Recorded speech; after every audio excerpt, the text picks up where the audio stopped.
السلام علیکم، میں ہوں سمر عباس۔ ایران اور امریکہ کے درمیان تنازع نے صرف خطے نہیں بلکہ پوری دنیا کو مشکل میں ڈال رکھا ہے، اور اب یہ جنگ سنگین معاشی تنازع میں بدلتی جا رہی ہے جس کی قیمت یقینی طور پر پوری دنیا کو ادا کرنی پڑ رہی ہے۔ تاہم اس حوالے سے امن کے دائی ممالک بالخصوص پاکستان اپنا بھرپور کردار جاری رکھے ہوئے ہے اور اپنی متحرک اور فیصلہ کن ثالثی کے ذریعے ایران اور امریکہ میں دیر پا جنگ بندی کی کوششیں جاری رکھی ہوئی ہیں۔ اس سلسلے میں chief of defence forces field marshal Asim Munir کل ایران کا دورہ کریں گے۔ ان کا یہ دورہ ایسے وقت میں ہو رہا ہے جب امریکہ اور ایران کا تنازع صرف فوجی محاذ تک محدود نہیں رہا بلکہ معاشی پابندیوں اور اپنا ہرمز کی مسلسل بندش تک پھیل چکا ہے۔ ایرانی وزارت خارجہ کے ترجمان اسماعیل بقائی کے مطابق فیلڈ مارشل عاصم منیر پیر کو تہران کا دورہ کریں گے اور اس دورے کے دوران اہم ملاقاتیں ہوں گی۔ ایرانی وزارت خارجہ کے مطابق اس دورے کا اہم مقصد خطے میں امن اور سلامتی کے فروغ کے لیے پاکستان کی کوششوں کو آگے بڑھانا ہے۔ ترجمان کے مطابق دورے کے دوران باہمی دلچسپی کے امور اور دو طرفہ تعاون کے فروغ پر تبادلہ خیال کیا جائے گا۔ اس سے قبل ایرانی حکومت نے ایکس پر بتایا تھا کہ فیلڈ مارشل عاصم منیر اور ایرانی وزیر خارجہ عباس عراقچی کے درمیان ٹیلی فونک رابطہ ہوا، جس میں علاقائی صورتحال اور جنوبی ایشیا میں امن و استحکام کے حوالے سے بات چیت کی گئی۔ یہ پہلا موقع نہیں کہ فیلڈ مارشل عاصم منیر ایران کا دورہ کر رہے ہیں۔ اس سے قبل وہ وزیر داخلہ محسن نقوی کے ہمراہ رواں سال اپریل میں بھی ایران کا 3 روزہ سرکاری دورہ کر چکے ہیں۔ موجودہ دورے کو صرف ایک معمول کا پاک ایران رابطہ قرار دینا شاید کافی نہیں ہوگا، کیونکہ اس بار خطے کے حالات پہلے کے مقابلے میں کہیں زیادہ حساس ہیں۔ عرب میڈیا کے مطابق فیلڈ مارشل عاصم منیر اس دورے کے دوران امریکہ کا پیغام بھی پہنچا سکتے ہیں۔ دوسری جانب امریکی صدر ڈونلڈ ٹرمپ ایران پر دباؤ بڑھانے اور اتحادی ممالک کو ایرانی معیشت کو تنہا کرنے کی مہم میں شامل کرنے کی کوشش کر رہے ہیں، جبکہ ایران نے بھی سخت الفاظ میں خبردار کیا ہے کہ جو ملک امریکہ کی ایران مخالف نام نہاد معاشی جنگ میں شامل ہوگا اسے ایران دشمن تصور کیا جائے گا۔ ایران کی قومی سلامتی کونسل کے سربراہ محسن رضائی نے ایک انٹرویو میں کہا کہ ایران تمام پڑوسی ممالک سے کہہ رہا ہے کہ وہ امریکہ کے ساتھ ایران کے خلاف معاشی جنگ میں شریک نہ ہو ورنہ ایران انہیں بھی دشمن سمجھے گا۔ انہوں نے کہا کہ ایران جنگ کو بڑھانا نہیں چاہتا، لیکن اگر پڑوسی ممالک نے معاشی جنگ میں امریکہ کا ساتھ دیا تو ایران ان کے مفادات پر ضرب لگائے گا۔ محسن رضائی نے انتہائی سخت لہجے میں کہا کہ ایران خلیج فارس یا ابنائے ہرمز سے تیل کا ایک قطرہ بھی گزرنے نہیں دے گا۔ محسن رضائی کا کہنا تھا کہ امریکی سمجھتے تھے کہ وہ چند روز میں جنگ ختم کر کے ایران کے تیل اور گیس پر قبضہ کر لیں گے، تاہم ان کے مطابق اس جنگ میں 1200 آئل ٹینکرز استعمال کے قابل نہیں رہے اور عالمی فلیٹ کا 15% حصہ ناکارہ ہو گیا ہے۔ محسن رضائی نے دعویٰ کیا ہے کہ امریکی پابندیوں اور ناکہ بندی کے باوجود ایران نے گزشتہ 1 یا 2 ماہ میں 70 ملین بیرل تیل فروخت کیا ہے۔ محسن رضائی کا کہنا تھا کہ آج کا ایران جنگ سے پہلے والا ایران نہیں ہے اور سپریم لیڈر مجتبیٰ خامنہئی کی جانب سے نئی فوجی تقرریاں اس بات کی علامت ہیں کہ ایران جنگ کے لیے تیار ہے۔ ان کے مطابق امریکہ نے مذاکرات، سفارتکاری اور خود اپنے دستخطوں کو دھوکہ دیا ہے۔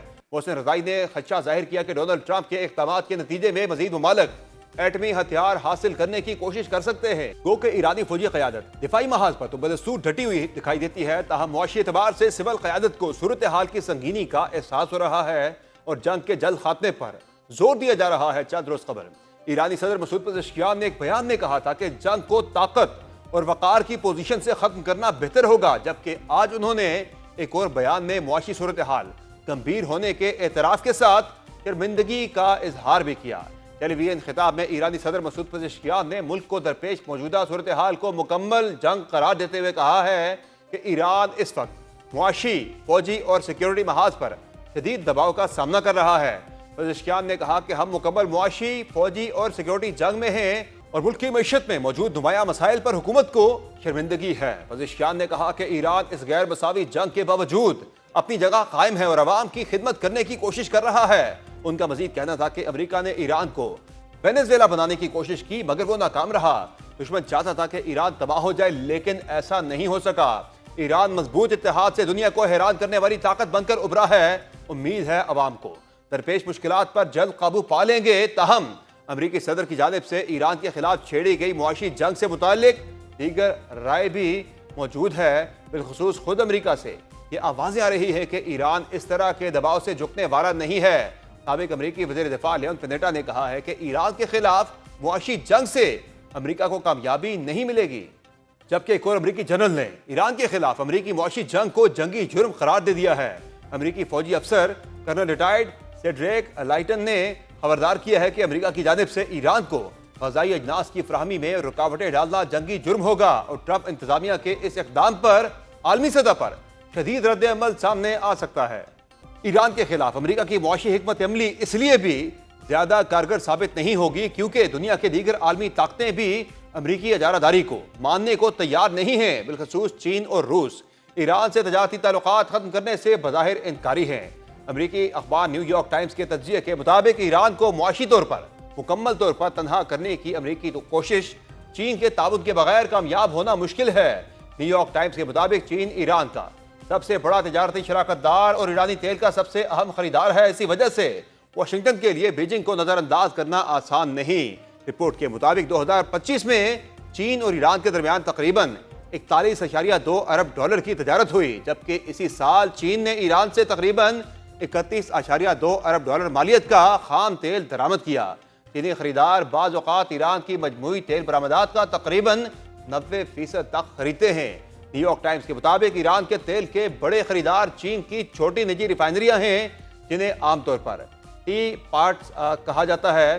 یہ کمپنیاں عالمی مالیاتی نظام سے نسبتاً کم منسلک ہونے کی وجہ سے روایتی امریکی پابندیوں سے زیادہ محفوظ رہ سکتی ہیں، یعنی امریکہ ایران کے بینکوں، کمپنیوں، تیل کے تاجروں اور بحری جہازوں پر پابندیاں لگا سکتا ہے، لیکن اگر چین ایرانی تیل خریدتا رہا اور تہران کے ساتھ اپنے تجارتی روابط برقرار رکھتا ہے تو ایران کے پاس آمدنی کا ایک بڑا ذریعہ بدستور موجود رہے گا۔ نیو یارک ٹائمز کے تجزیے کے مطابق ایران پر معاشی دباؤ بڑھانے کی امریکی حکمت عملی کا انحصار بڑی حد تک اس بات پر ہے کہ چین واشنگٹن کے ساتھ تعاون کرتا ہے یا تہران کے ساتھ اپنے تجارتی تعلقات برقرار رکھتا ہے۔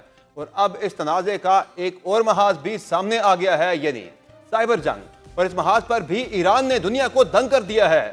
برطانوی اخبار دی ٹیلی گراف کی رپورٹ کے مطابق ایرانی ہیکرز نے گزشتہ ماہ برطانیہ میں ایک بجلی گھر کو سائبر حملے کے ذریعے 4 روز کے لیے بند کر دیا۔ برطانوی حکام نے سیکیورٹی خدشات کے باعث متاثرہ بجلی گھر کی شناخت ظاہر نہیں کی۔ رپورٹ کے مطابق یہ نسبتاً چھوٹا بجلی گھر تھا اور اس کی 4 روزہ بندش سے برطانیہ کے مجموعی بجلی کی ترسیل یا پیداوار پر کوئی نمایاں اثر نہیں پڑا، لیکن اس لیے اہم سمجھا جا رہا ہے کہ یہ مبینہ طور پر پہلا موقع ہے جب ایران سے منسلک ہیکرز برطانیہ میں کسی بجلی گھر کو کامیابی سے بند کرنے میں کامیاب ہوئے۔ رپورٹ کے مطابق یہ حملہ گزشتہ ماہ امریکہ کے 12 ریاستوں میں پانی کے بنیادی ڈھانچے پر ہونے والے سائبر حملوں کے تقریباً اسی عرصے میں ہوا، یعنی موجودہ صورتحال میں جنگ کا دائرہ مسلسل پھیل رہا ہے اور اس کو روکنے کے لیے اس وقت پاکستان کا کردار انتہائی کلیدی ہے۔ اس اہم ڈیولپمنٹ پر مزید بات کریں گے۔ پرائم میں جوائن کیا ہے سینئر صحافی انس ملک نے، جو پہلے دن سے اس تنازع کو بڑا کلوزلی واچ کر رہے ہیں، کور کر رہے ہیں۔ بہت شکریہ انس ملک صاحب، آپ نے پرائم میں قیمتی وقت کیا۔ یہ بتائے گا کہ کل فیلڈ مارشل عاصم منیر صاحب کا ایران کا انتہائی اہم دورہ ہے، یہ دورہ ایسے وقت میں ہو رہا ہے کہ جب ایران اور امریکہ کے درمیان ہاسٹیلٹی جو ہے وہ بڑھتی جا رہی ہے اور یہ معاملہ اب میں معاشی میدان تک پھیل چکا ہے۔ کیا سمجھتے ہیں یہ دورہ کتنا اہم ہے اور اس دورے سے کیا امید جو ہے وہ لگائی جا سکتی ہے؟ بہت بہت شکریہ سمر صاحب فار ہیونگ می آن دا شو۔ دیکھیں اس کے 2-3 جو ہیں وہ جز ہیں۔ یہ چوتھا دورہ ہوگا army chief field marshal Syed Asim Munir کا ایران کا، جب سے ہاسٹیلٹی شروع ہوئی ہیں فیبرری میں ایران میں یا مڈل ایسٹ کے اندر۔ پہلا دورہ ان کا اپریل میں ہوا، دوسرا دورہ ان کا مئی میں ہوا، تیسرا دورہ ان کا جولائی میں ہوا، آخری دورہ جو تھا ان کا جولائی میں ہوا، اور چوتھا دورہ اب جو ہے وہ آنے والی کل جو ہے 2 روز کا دورہ ہوگا، جس میں ان کے ہمراہ محسن نقوی وزیر داخلہ ان کے بارے میں بتایا جا رہا ہے کہ وہ بھی ہوں گے۔ فوکس اس دورے کا کیا ہے؟ فوکس اس دورے کا، جب یہاں پہ بائیلیٹرل ٹائز ہیں یا 2 طرفہ تعلقات ہیں، ان کو تو دیکھنا ہی ہے، لیکن یہ ایک اٹیمپٹ ہے کہ دوبارہ سے جو براہ راست اور بیک چینل کے ذریعے ڈی ایسکیلیشن کی جائے نومبر سے پہلے، اور یہی وجہ ہے کہ امریکی سائڈ جو ہے وہ میسیجز یا مکس میسیجز جو ہے وہ کنوے کر رہی ہے۔ یہاں یہ بتانا ضروری ہے کہ جب army chief field marshal Syed Asim Munir April میں گئے تھے ایران، تو ان کی ایک شخصیت سے ملاقات ہوئی تھی جو جنرل عبدالعلی عین تھے، جو کہ علی عبدالعین تھے، جو کہ سینٹرل فگر تھے خاتم الانبیاء ہیڈ کوارٹرز میں ان کی ملاقات ہوئی تھی۔ وہ اس وقت ایک قائم مقام عہدے پر تھے۔ اب آج کی جو ڈیولپمنٹ ہے یا اوور دا ٹائم، جو اگلے 3 مہینے کے بعد اگر میں آپ سے بات کر رہا ہوں، تو اب دا سیم پرسن، وہی انسان جو ہے وہ چیف آف اسٹاف ہیں ایرانی آرم فورسز کے، اور ایک مضبوط ترین شخصیات میں ان کا تصور ہوتا ہے۔ تو فیلڈ مارشل عاصم منیر اور پاکستان کا فوکس یہی ہوگا کہ ایک فیملیارٹی جو ہے اس کو رکھ کے، اپنے کانٹیکٹس کو، اپنی پرسنل گڈ ول کو رکھ کے، جو مڈل ایسٹ کے اندر انسٹیبلٹی ہے اس کو ختم کیا جائے، نمبر ون۔ نمبر ٹو، نومبر تک جو رائزنگ انرجی پرائسز ہے، رائزنگ انرجی فیول پرائسز ہیں یا آئل پرائسز ہیں، اس کو بھی ان کنٹرول، ان چیک رکھا جائے، کیونکہ یہ جو کرنٹ سٹیٹس ہے مڈل ایسٹ کے اندر، خاص طور پہ اسٹریٹ آف ہارموز کو لے کے، وہ ایک انسسٹینیبل ایفرٹ ہے، وہ ایک انسسٹینیبل چیز ہے، اور یہی وجہ ہے کہ اس کا فوکس جو ہے وہ اس دورے کا یہی رہے گا۔ جی ویسے تو ایران کی اگر دیکھا جائے تو بڑی واضح وہاں پہ ایک تفریق دکھائی دے رہی ہے پالیسی کو لے کر۔ جو ایرانی سول گورنمنٹ ہے، جو ان کی پولیٹیکل گورنمنٹ ہے، اس کی مرضی ہے کہ معاملہ حل ہو جائے، بات چیت ہو جائے، لیکن جو ان کی فوج ہے، جو پاسداران انقلاب ہے، وہاں جو ہے کافی زیادہ سخت گیر پالیسی یا سخت گیر حکمت عملی وہاں پہ دکھائی دے رہی ہے۔ کیا امکان ہے کہ عاصم منیر صاحب کی ملاقات جو وہاں پہ نئے رہبر اعلیٰ ہیں ان کے ساتھ ہی ہو جائے؟ مجھے نہیں لگتا کہ ان کے ساتھ نئے رہبر اعلیٰ کے ساتھ جو ہے ملاقات طے ہے، لیکن جنرل واحدی جو کہ IRGC کے یا سپاہ کے سربراہ ہیں، ان کے ساتھ ملاقات کو رول آؤٹ نہیں کیا جا سکتا۔ اور یہاں یہ بتانا میرے خیال سے ضروری ہے کہ پاکستان کا کردار جو ہے وہ اپنے آپ کو، پاکستان نے کہا ہے کہ beyond the headline substance کے اوپر فوکس کیا گیا۔ یہی وجہ ہے صحیح، کہ عمان میں ہونے والی جو ملاقاتی تھی، جہاں پہ ہم نے دیکھا خبریں آئیں کہ قطری وفد وہاں موجود تھا، اس کے ساتھ ساتھ یہاں یہ بتانا ضروری ہے کہ پاکستانی سائڈ بھی ٹھیک، وہاں موجود تھی، اور یہی وجہ ہے کہ پاکستانی سائڈ کا فوکس جو ہے وہ ہیڈ لائن سے زیادہ سبسٹنس ڈپلومیسی کے اوپر رہا ہے۔ پاکستان کا اس ٹائم پہ فوکس یہ رہا ہے کہ بیونڈ دا ہیڈ لائنس جا کے، کیونکہ کنونشنل میڈیٹرز نہیں رہے ایگزیکٹلی، ہیں۔ کنونشنل میڈیٹرز اگر آپ خطے میں دیکھیں تو ریاض ہے، قطر ہے، بیجنگ ہے اور صحیح، سوئٹزرلینڈ ہے۔ پاکستان کے لیے میٹر پرائڈ کا نہیں ہے بلکہ سروائیول کا ہے۔ ایگزیکٹلی، پاکستان کے لیے یہ میٹر اپنی اس کی انٹرنل اکنامک سچویشن سے لنکڈ ہے، اور آف ٹھیک، کورس اگر کوئی اسپل اوور ہوتا ہے تو پاکستان نے آج سے 40 سال پہلے ایک اسپل اوور دیکھا افغان مہاجرین کا۔ خدا نہ خواستہ اگر انسٹیبلٹی پرسسٹ کرتی ہے پاکستان کی ایران بارڈر کے ٹھیک۔ اوپر، تو پاکستان کا 900 کلومیٹر لمبا بارڈر ہے، اور اس اسپل اوور کے جو ہے وہ دورست نتائج جو ہے وہ پاکستان ایک بار برداشت کر چکا ہے، تو وہ دوبارہ اس کوگمائر کے جی، اندر نہیں جانا چاہتا۔ جی بہت شکریہ انس ملک صاحب ہمیں اپڈیٹ کرنے کے لیے۔ جو اہم دورہ ہے فیلڈ مارشل عاصم منیر صاحب کا ایران کا، اسی پر مزید بات کریں گے۔ پروگرام میں جوائن کیا ہے سابق سینئر سفارتکار جناب منیر اکرم صاحب نے۔ بہت شکریہ منیر اکرم صاحب، آپ نے پروگرام میں جوائن کیا۔ سر یہ بتائے گا کہ کیسے دیکھتے ہیں ایران اور امریکہ کے درمیان جنگ جو ہے یہ طویل ہوتی جا رہی ہے، اور یہ جنگ جو ہے اس کا دائرہ کار بھی پھیلتا جا رہا ہے۔ پہلے ڈائریکٹ اٹیکس ہوئے، پھر اسٹریٹ آف ہرمز میں یہ جنگ جاری ہو گئی، شروع ہو گئی، اور وہاں بھی یہ سلسلہ جاری ہے ایک دوسرے کو کنٹین کرنے کے سلسلے میں، اور اب جو ہے وہ معاشی طور پر بھی یہ جنگ جو ہے وہ پھیلتی جا رہی ہے۔ کیا سمجھتے ہیں جو فیلڈ مارشل عاصم منیر صاحب کا کل کا دورہ ہے یہ کتنا اہم ہو سکتا ہے، اور اس دورے کے بعد کیا آپ سمجھتے ہیں کہ جو دونوں ممالک کے درمیان گیپ سے انہیں برج کیا جا سکتا ہے؟ جی، میری نظر میں تو برج کرنے کی بہت ضرورت ہے۔ اب یہ دیکھنا ہوگا، دیکھیے امریکہ میرے خیال میں ایک مشکل مسئلے میں پھنس گیا ہے۔ اس کے پاس کوئی نہ ملٹری آپشنز نظر آتی ہیں، نہ کوئی ڈپلومیٹک آپشنز نظر آتی ہیں۔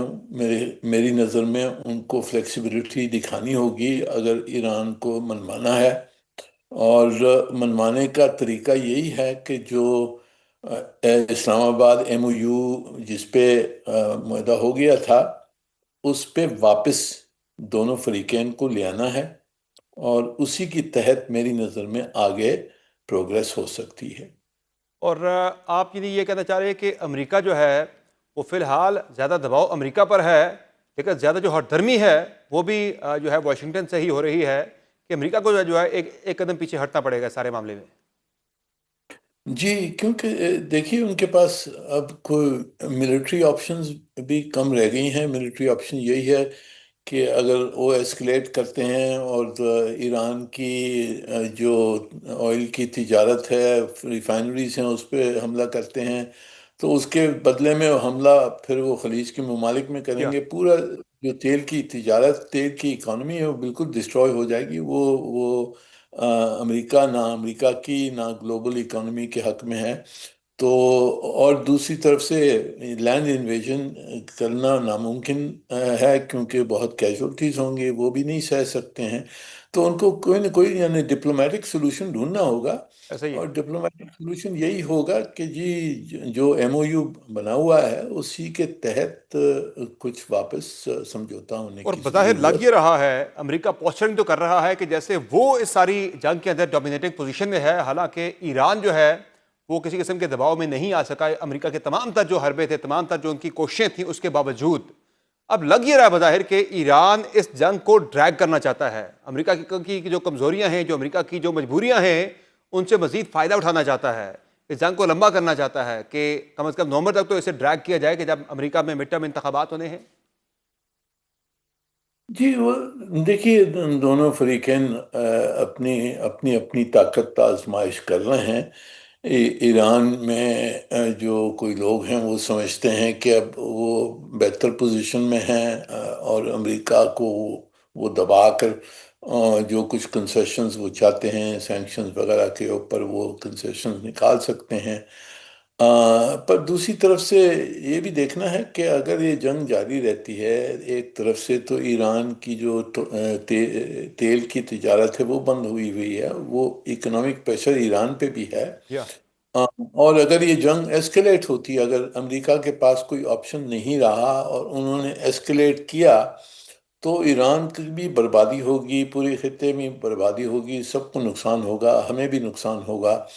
تو یعنی کہ بہتر طریقہ یہی ہوگا، جیسے ایرانی جو صدر ہیں پزیشکیان صاحب، انہوں نے بھی چند روز پہلے یہی کہا کہ ایران کو اب سمجھوتا کرنا چاہیے اور اس جنگ کو روکنا چاہیے۔ تو میرے خیال میں وہ ایک صحیح راستہ یہی ہے کہ مذاکرات کے تحت یہ مسئلے حل کریں اور جنگ کو روکا جائے۔ بہت شکریہ منیر اکرم صاحب، آپ نے پرائم میں اپنا قیمتی وقت دیا۔ ناظرین، پرائم میں ایک مختصر بریک لیں گے، بریک سے واپس آئیں گے، بات کریں گے پاکستان تحریک انصاف نے عدالت میں اہم ترین پٹیشن حکومت کے خلاف دائر کر دی ہے، اور اس کے ساتھ ساتھ 27 ستمبر کے حوالے سے بھی بھرپور تیاری ہو رہی ہے، اپوزیشن اتحاد بھی بن گیا ہے۔ آنے والے دن حکومت کے لیے کس طرح کی مشکلات لا سکتے ہیں اور تحریک انصاف کی اگلی حکمت عملی کیا ہوگی، اس پر مزید بات کریں گے بریک کے بعد۔ ہمارے ساتھ رہیے۔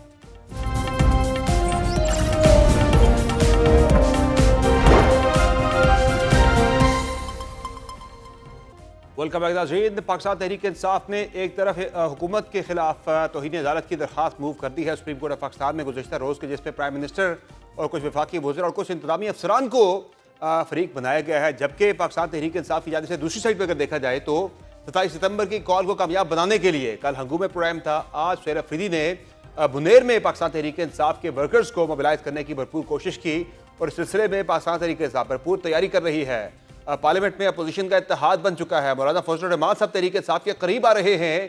اس حوالے سے کیا پیپلز پارٹی بھی آنے والے دنوں میں اپوزیشن اتحاد میں شامل ہو سکتی ہے، اور تحریک انصاف کا اگلا لائحہ عمل کیا ہوگا، اسی پر مزید بات کریں گے۔ پرائم میں جوائن کیا ہے وزیر اطلاعات خیبر پختونخوا اور پاکستان تحریک انصاف کے رہنما شفیع جان صاحب۔ بہت شکریہ شفیع جان صاحب، آپ نے پرائم میں قیمتی وقت دیا۔ پاکستان تحریک انصاف نے سپریم کورٹ میں پٹیشن تو کل دائر کر دی تھی توہین عدالت کی، مسلم لیگ نون کی قیادت کے خلاف کارروائی کے لیے اور کچھ انتظامی افسران کے خلاف کارروائی کے لیے۔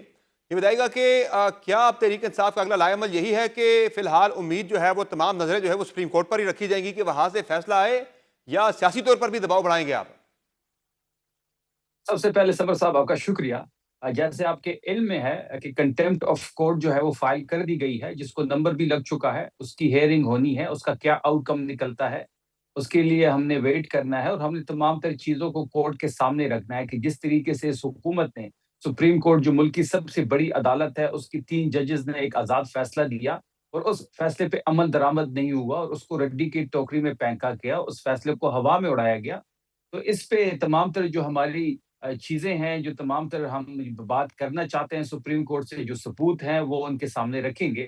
ہمیں امید ہے ان ججز سے، ہمیں امید ہے ملک کی سب سے بڑی عدالت سے کہ یہ جو موجودہ حکومت ہے یہ مرتکب ہو چکی ہے توہین عدالت کی، اور توہین عدالت کی کارروائی ان کے خلاف ہونی چاہیے۔ تمام ہمارے وکلا کورٹ میں موجود ہوں گے، نمبر لگ چکا ہے، اس کی ہیئرنگ سے جو آؤٹ کم آئے گا اس پہ آگے اسٹریٹجی بنائی جائے گی۔ اچھا، یہ جو محسن نقوی صاحب کو پٹیشن میں نہ رکھنے والا جو معاملہ تھا، فریق نہ بنانے والا جو معاملہ تھا، یہ پارٹی کا فیصلہ تھا یا فیملی کا فیصلہ تھا؟ کیونکہ سلمان اکرم راجہ صاحب جو ہیں وہ تو کہہ رہے ہیں کہ اس میں فیملی کا تھا کہ نہیں رکھنا۔